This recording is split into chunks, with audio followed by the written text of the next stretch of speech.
Going to be a ray of light, and that was the point of me creating this podcast, to give Detroit something good that could be said about it on a regular basis, because we all have heard all the negative, but we know better because we've seen it from the inside out. Usually the worst naysayers have never even been. Yeah. So right. I want you to tell the people in just a couple of ideas, or maybe a paragraph or so, what makes the D so special in your experience? Like, how it contributed to who you are. Like, what does it mean to you to be from Detroit? I wouldn't want to be from another city.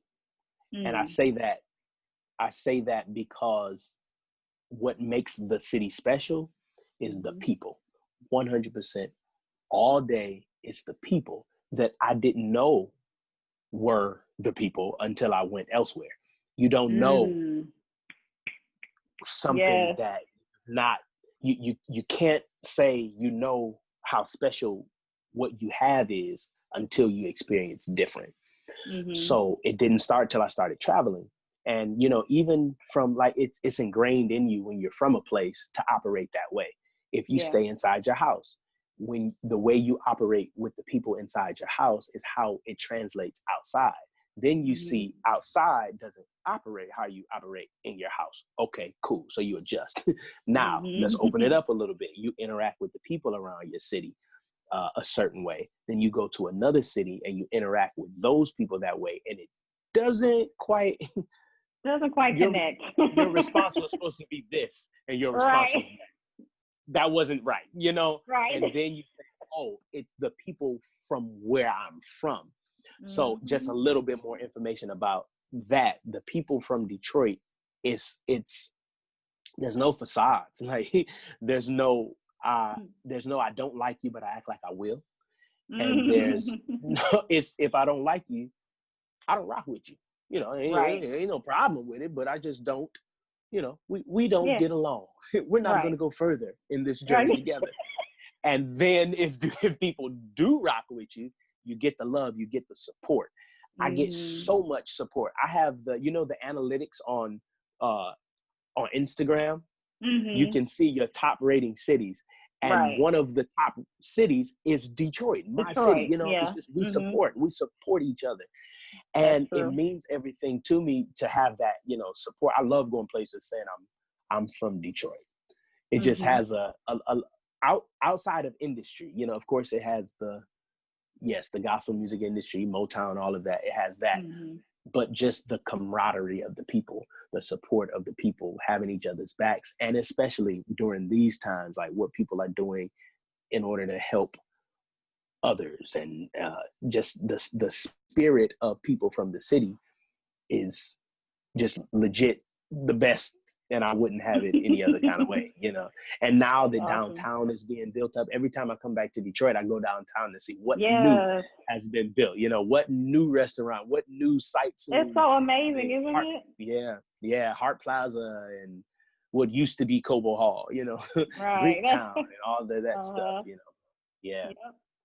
Awesome. Well, that was we kind of had a different take on that same type of response last week. As far as the Mara Hall, she brought up that good-hearted people come from Detroit, and she learned when she left that not everyone was like that. And I tend to agree with her. I tend to agree with you both on that.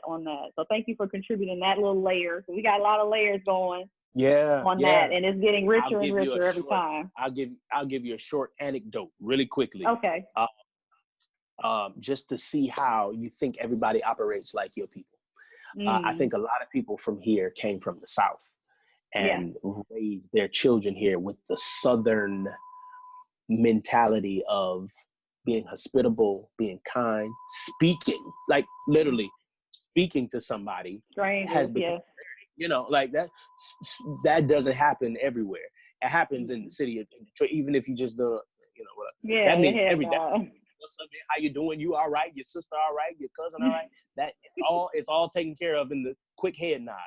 Went to LA. So it was the way I grew up, you know, when you come in the house, you speak to everybody in the house. If you have someone over for dinner, you treat your guests treat your guests right. I was invited over one time to a house, Los Angeles house.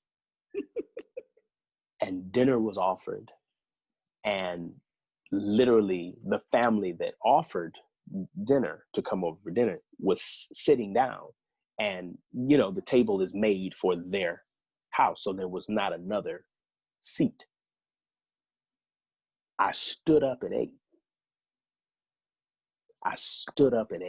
And I said, this would never even be allowed. My mom would tell me to stand up before a guest. You know, so I just said, this is just a result of where you're from. And the teaching that has been instilled, that would never happen. You know, that would never happen in my house.